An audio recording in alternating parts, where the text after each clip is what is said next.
The conjuring last rites entire ఫ్రాంచైజ్లో అంటే universe గురించి కాకుండా ఈ కంజూరింగ్ ఫిల్మ్స్లో ఇదే లాస్ట్ ఫిల్మ్ అని ఇంతకు ముందు చెప్పేశారు. సో ఈ ఇయర్ సెప్టెంబర్లో రిలీజ్ అవబోయే ఈ కంజూరింగ్ లాస్ట్ ఫిల్మ్కి సంబంధించిన మొదటి టీజర్ నిన్న రిలీజ్ అయింది.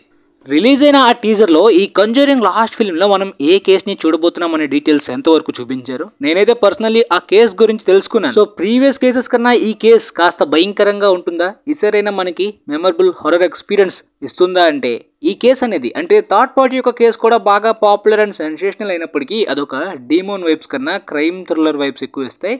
బట్ ఈ ఫోర్త్ పార్ట్ కేసు అనేది పక్కాగా డేమోన్ హారర్ వైబ్స్ స్ట్రాంగ్గా ఉంటాయి. అంటే ఒక హాంటెడ్ హౌస్కి సంబంధించిన స్టోరీ కాబట్టి పార్ట్ 1 పార్ట్ 2 వైబ్స్ స్ట్రాంగ్గా వచ్చే అవకాశం ఎక్కువ శాతం ఉంది. అండ్ ఈ ఫోర్త్ పార్ట్ కేస్ అనేది కేవలం నార్మల్ కేసు కాకుండా వాళ్ళ కెరీర్లోనే లాస్ట్ కేసుగా కూడా ఈ ఫిలిం టీజర్లోనే మెన్షన్ చేశారు కదా. ఈ కేసు నేమ్ ద స్మర్ల్ కేస్ అనమాట. 1974 నుండి 1987కి ఆల్మోస్ట్ క్లియర్ అయినప్పటికీ కొన్ని సైన్స్ ఇంకా మిగిలి ఉండి మరొక 2 years వరకు కంటిన్యూ అయింది. కాబట్టి దాదాపుగా 1974 నుండి 1989 వరకు వీళ్ళ హౌస్కి ఆ ఫ్యామిలీ ఫేస్ చేసిన ప్రాబ్లమ్స్ ఆల్మోస్ట్ 15 సంవత్సరాల వరకు ఈ డేమోన్ ఆ హౌస్ని హంట్ చేస్తూనే ఉందంట.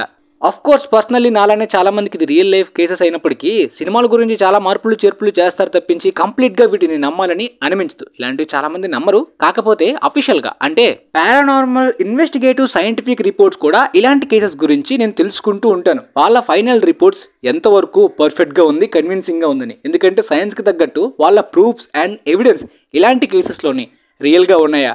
ఎడ్ లోరెన్స్ అంటే కంప్లీట్గా హారర్గా దయ్యాలు ఉన్నాయని చెప్తారు. వాళ్ళ లైఫ్లో ఎన్నో వేల కేసెస్ చూసినట్టు చెప్పినట్టే ఈ కేసు అనేది వాళ్ళ కెరీర్లోనే లాస్ట్ కేసుగా కూడా మనకి టీజర్లో చూపించారు కదా. మరి ఇదే ఆ లాస్ట్ కేసు ఎందుకైంది వాళ్ళకి, తర్వాత ఈ కేసుని సాల్వ్ చేయగలిగారే లేదా, అసలు 15 years వరకు ఈ కేసు అనేది ఆ ఇంటిని హాంట్ చేస్తూ ఎందుకని కంటిన్యూ అయింది. విక్టిమ్స్ అయితే ఈ గోస్ట్ ఈ డీమోన్ వల్ల మా ఇంట్లో చాలా అనర్థాలు జరిగాయి, కేవలం ఫిజికల్గా మాత్రమే కాకుండా సెక్సువల్గా కూడా అబ్యూజ్ అయ్యాం, అంటే లిటరల్లీ రేప్స్ కూడా జరిగాయని చెప్పి కూడా మెన్షన్ చేశారు. సో ఎడ్ అండ్ లోరెన్ ఈ కేసు తీసుకున్న తర్వాత వాళ్ళు ఇన్వెస్టిగేట్ చేసి తెలుసుకున్నది ఏంటంటే ఈ ఇంట్లో 4 దయ్యాలు ఉన్నాయని. ఇనిషియల్గా ఎడ్ అండ్ లోరెన్కి కేసు ఇవ్వకముందు ఆ పీపుల్స్ ఆ విక్టిమ్స్ ఆ ఫ్యామిలీ మెంబర్స్ ఫేస్ చేసిన ఇన్సిడెంట్స్ ఏంటంటే ఇంట్లో టూల్స్ మిస్ అవ్వడం కానీ, దాంతోపాటు కిచెన్లోని ప్లగ్స్ లేకపోయినా సరే ఆటోమేటిక్గా ఫైర్ ఎఫెక్ట్ జరగడం కానీ, ఇంట్లో ఒక పర్సన్ తిరుగుతున్నట్టు ఫీల్ అవ్వడం కానీ, ముఖ్యంగా నైట్ టైం అయితే ఒక పర్సన్ వీళ్ళని అబ్జర్వ్ చేస్తున్నట్టు నడుస్తున్నట్టు, బెడ్రూమ్లో వీళ్ళతో పాటే బెడ్ని షేర్ చేసుకుంటున్న వైబ్స్ అయితే మాత్రం చాలా ఇన్సిడెంట్స్ని ఫేస్ చేశామని చెప్పారు. సో సైంటిఫిక్ రిపోర్ట్స్ ప్రకారం అఫీషియల్ రిపోర్ట్స్లో అయితే మాత్రం వీళ్ళు హాల్యూసినేషన్ అండ్ వీళ్ళంతా కూడా భ్రమలోనే ఇవన్నిటిని కూడా ఫేస్ చేస్తున్నారు. ఎందుకంటే ఈ ఫ్యామిలీని ఒక మంచి సైకియాట్రిస్ట్ని మీట్ అవ్వమని నేను చాలాసార్లు సజెస్ట్ చేశానని చెప్పి ఒక డాక్టర్ కూడా తెలిపారు. అండ్ వీళ్ళు మీడియాకి చెప్పిన దాని ప్రకారం జాక్ స్మర్ల్కి అయితే బ్రెయిన్ సర్జరీ ఇంతకు ముందు జరిగిందని చెప్పి, తన బ్రెయిన్లో ఉన్న వాటర్ని ఇంతకు ముందు తీశారని చెప్పి, అండ్ చిన్నతనంలోని తనకి మెమరీ లాస్ కూడా ఉండేదని చెప్పి తెలిపాడు. దాంతో అఫీషియల్ రిపోర్ట్స్లోని ఇది కేవలం భ్రమ, వాళ్ళ ఫ్యామిలీ ఫేస్ చేస్తున్న హాల్యూసినేషన్ అని చెప్పి ఈ కేసులో వాళ్ళైతే ఇచ్చిన రిపోర్ట్స్ అవన్నమాట సైంటిఫిక్గా.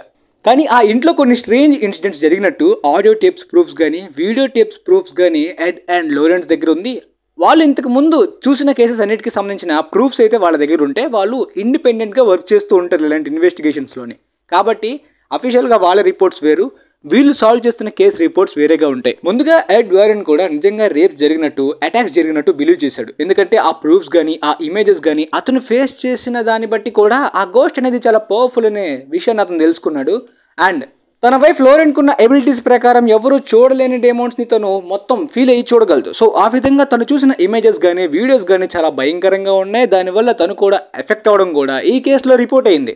టీజర్ బిగినింగ్లో మనకి రూమ్ని చూపించారు కదా, ఆ రూమ్ని మనం కంజూరింగ్ యూనివర్స్లో ఇంతకు ముందు ప్రీవియస్ ఫిల్మ్స్లో చాలా సార్లు చూసాం. అయితే ఆ రూమ్లో ఉన్న ప్రతి ఆబ్జెక్ట్ కూడా సాధారణ ఆబ్జెక్ట్స్ కాదు, ఇంతకు ముందు శాపానికి గురైనవి, వాటి వల్ల చాలా ప్రమాదం కూడా ఉంటుంది. కాబట్టి అవి ఇక్కడ భద్రపరిచామని చెప్పి చాలా ఫిల్మ్స్లో మనకి మెన్షన్ చేశారు. సో ఈ కేసులో అయితే మాత్రం అలాంటి ఆబ్జెక్ట్ గురించి నేనైతే ఎక్కడ కూడా ఆన్లైన్లో రిపోర్ట్స్లో ఎక్కడ కూడా ఆ ఆబ్జెక్ట్ ఎవరు కూడా మెన్షన్ చేయలేదు. నేను వెతికిన దాని ప్రకారం నాకు ఎక్కడ దొరకలేదు. సో మేబీ ఫిలిమ్స్కి సంబంధించి సెపరేట్గా కల్పించి దీన్ని పెడుతున్నారా, లేదంటే మనకి తెలియంది అంటే అఫీషియల్గా చాలా రిపోర్ట్స్లో లేనిది కూడా మనకి ఫిలింలో డీటెయిల్డ్గా చూపిస్తున్నారు అనేది ఫిలిం రిలీజ్ అయిన తర్వాతనే చూడాలి. పోతే ఎడ్ అండ్ లోరెన్ ఇన్వెస్టిగేట్ చేసి తెలుసుకున్న తర్వాత 4 స్పిరిట్స్ అని చెప్తారు కదా, ఆ 4 స్పిరిట్స్లో ఉన్న ఆ స్ట్రాంగ్ పవర్ ఏంటో కూడా క్లియర్గా వాళ్ళు తెలుసుకుంటారు. ఈ 4 స్పిరిట్స్లోని ఒక యంగ్ వైలెంట్ గర్ల్ ఉంటుందంట. మేబీ ఆ పాపని భయపెడుతున్న గోస్ట్ ఆ యంగ్ వైలెంట్ గర్ల్ అయి ఉంటుంది. ఇంకొకటి ఒక ముసలావిడ, మేబీ ఎడ్ వారెన్ మెన్షన్ చేసిన ఆ డార్క్ మాస్ డీమోన్ ఇదే అయి ఉంటుంది. మేబీ అతను చూసాడని చెప్పాడు కేసులోనే. సో మేబీ అది ఈ ముసలావిడ అయి ఉంటుంది. అయితే చనిపోయిన ముసలావిడ అంత పెద్ద డేంజరస్ క్యారెక్టర్ కాదంట. సెకండ్, ఆ చనిపోయిన యంగ్ వైలెంట్ గర్ల్ కాస్త వైలెంట్ గా ఉంటుందనే మెన్షన్ చేశారు. థర్డ్, ఒక పర్సన్ అయితే అదే ఇంట్లో చాలా బాధలు అనుభవిస్తూ చనిపోయిన దెయ్యమంట. సో ఈ ముగ్గురు కన్నా ఫోర్త్ దే పవర్ఫుల్ డెమోన్. అంటే ఈ కథలో మెయిన్ విలన్ అని చెప్పుకోవాలి. ఆ పవర్ఫుల్ డెమోనే ఈ 3 అదర్ స్పిరిట్స్ని వాడుకుంటుంది ఈ స్మాల్ ఫ్యామిలీని ఎలా అయినా డిస్ట్రాయ్ చేయడానికి. మరి ఆ డెమోన్ ఈ ఫ్యామిలీని ఎందుకు టార్గెట్ చేసింది? ఈ అదర్ స్పిరిట్స్ మనకి ఫిలిం బిగినింగ్లోని కోస్ట్లు ఇవే దయ్యాలని కనిపిస్తాయి. కాకపోతే క్లైమాక్స్కి మనకి ఈ మెయిన్ డెమోన్ని చూపించవచ్చు. ఒక డికేడ్ గడిచినా కూడా ఆ డెమోన్ ఆ ఫ్యామిలీని చాలా గట్టిగా టార్గెట్ చేసింది. 13 సంవత్సరాలు అయిందంట ఆల్మోస్ట్ కేసు క్లోజ్ అయ్యే టైంకి. అయినప్పటికీ 2 ఇయర్స్ వరకు అయితే ఇంకా పూర్తిగా నాశనం అవ్వనట్టు, ఇంకా ఇంట్లో ఎవరో తిరుగుతున్నట్టు, మొదట స్టార్టింగ్లో ఏ విధంగా టూల్స్ మిస్ అయ్యేవో ఇనిషియల్గా సేమ్ అలాంటి సిమిలారిటీస్ కానీ ఇన్సిడెంట్స్ కానీ వాళ్ళు ఫేస్ చేశారంట. అంత డేంజరస్గా, ఇంతకు ముందు అంత డేంజరస్గా అయితే మాత్రం ఈ లాస్ట్ 2 ఇయర్స్ లేవంట. నార్మల్గా అలా కంటిన్యూ అయ్యే, బట్ ఫిజికల్గా సెక్షువల్గా అయితే మాత్రం ఇంతకుముందు దారుణంగా రేప్స్ కూడా జరిగాయని మెన్షన్ చేశారు. పోతే ఇది స్పాయిలర్ కదా బ్రో అంటే లేదు. ఆన్లైన్లో మనం ఇలాంటి కేసెస్ చాలా వింటూ ఉంటాం. ఒక దయ్యం ముగ్గురిని వాడుకొని ఒక ఫ్యామిలీని 15 సంవత్సరాల వరకు వేధించిందని చెప్పి. కానీ ఆ డీమోన్ యొక్క మోటివ్ ఏంటి? ఎందుకని ఫ్యామిలీని టార్గెట్ చేసింది? ఫిజికల్గా సెక్షువల్గా టార్గెట్ చేయడం ఏంటి? కంప్లీట్గా క్యారెక్టర్ని కూడా మనం ఫిలింలోని ఎక్స్పెక్ట్ చేయొచ్చు.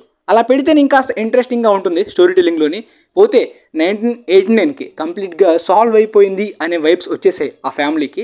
1991లోని ద హాంటెడ్ అనే ఒక టీవీ ఫిలింని కూడా తీశారు ఈ ఇన్సిడెంట్స్ని బేస్ చేసుకుని. కాబట్టి చాలామంది ఫారినర్స్ ఈ కేసు గురించి న్యూస్ ఛానల్స్లో వినడమే మాత్రమే కాకుండా టీవీలో వచ్చిన ఫిలింని కూడా చూశారు. ఆ ఫిలిం కూడా చాలా వరకు కాస్త popularity and golden globe nomination కూడా పొందింది. కాబట్టి చాలామందికి ఈ ఇన్సిడెంట్స్ గురించి తెలుసు. కానీ ఫిలింలోని మార్చి ఎంత పవర్ఫుల్గా చూపిస్తారనేదే మనం ఎక్కువగా ఎక్స్పెక్ట్ చేయాలి. సో ఇది పెద్ద స్పాయిలర్ అని నేనేది అనుకోను కేసు గురించి తెలుసుకున్న డీటెయిల్స్. బట్ సైంటిఫిక్ రిపోర్ట్స్లో అయితే మాత్రం కేవలం హాల్యూసినేషన్, ఆ ఫ్యామిలీకి కాస్త మెమరీ, అదే ముఖ్యంగా ఆ జాక్కి కూడా ఇంతకు ముందు బ్రెయిన్ సర్జరీ జరగడం వలన ఇలాంటి ఇన్సిడెంట్స్ని వాళ్ళు ఊహించుకున్నారు. ఫర్ ఎగ్జాంపుల్ అలాంటి ఊహాగానంలో ఉండే వ్యక్తులకైతే మాత్రం ఇంట్లో సడన్గా పెద్ద గాలి వచ్చి ఏదైనా వస్తువు పడిపోయినా కూడా ఇంట్లో ఒక వ్యక్తి ఉండి తోసేసినట్టు, ఇంట్లో ఏదో వింతగా జరుగుతున్నట్టు, ఒక వ్యక్తి ఉంటున్నట్టు ఫీల్ అవుతూ ఉంటారు.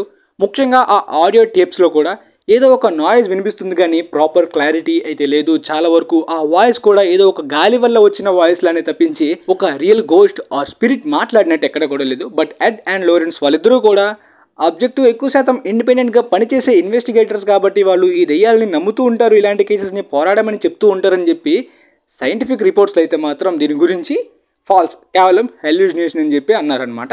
ఇది కంప్లీట్గా వాళ్ళ మూర్ఖత్వం అని చెప్పను. ప్రూఫ్స్, సాలిడ్ ప్రూఫ్స్ కానీ ఎవిడెన్స్ కానీ ఇంతవరకు సైన్స్ ప్రకారం అయితే లేదు కాబట్టి వాళ్ళు అలాంటి రిపోర్ట్స్ ఇస్తూ ఉంటారు కేసెస్కి సంబంధించి. ఇంతకుముందు ప్రీవియస్ కేసెస్లో కూడా ఇలాంటి రిపోర్ట్స్ ఇచ్చారు. కానీ ఇది వీళ్ళ ఫైనల్ కేసు ఎందుకు అయ్యింది? ఈ ఫైనల్ కేసు నుండి వాళ్ళు ఎలా బయటపడ్డారు? ఎంతకీ బయటపడ్డారా లేదా? ఫిలింలోని ఏమైనా చేంజెస్ చేసి ఈ క్యారెక్టర్స్ని మొత్తంగా ఎండ్ చేసేస్తున్నారా?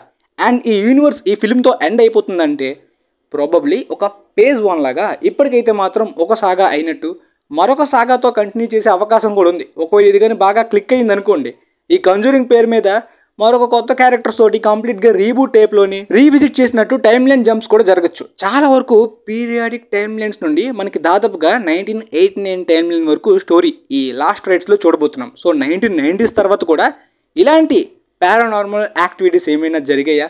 ఒకవేళ జరగకపోయినా ఫేక్గా ఫిక్షనల్గా అయినా సరే ఈ కంజూరింగ్ యూనివర్స్లోని క్రియేట్ చేసి కంటిన్యూ చేయొచ్చు. సో మొత్తానికి టీజర్ బ్రేక్డౌన్లో నేను కంప్లీట్గా టీజర్లో చూపించిన ఇమేజెస్ మాత్రమే కాకుండా ఈ ఫిలిం గురించి కంప్లీట్గా మీకు ఒక గైడెన్స్ లాగా కూడా ఈ టీజర్ ద్వారా యూజ్ అవుతుంది. మనం ఏ టైప్ ఆఫ్ కేసుని చూడబోతున్నాం, ఇది ఎలాంటి ఫీలింగ్ మనకి ఇవ్వబోతుంది, ఈ ఫిలిం మీద హైప్ అవ్వచ్చా లేదా, ఈ స్టోరీ ప్రీవియస్ పార్ట్స్ కన్నా కాస్తైనా బెటర్గా ఉంటుందా లేదా?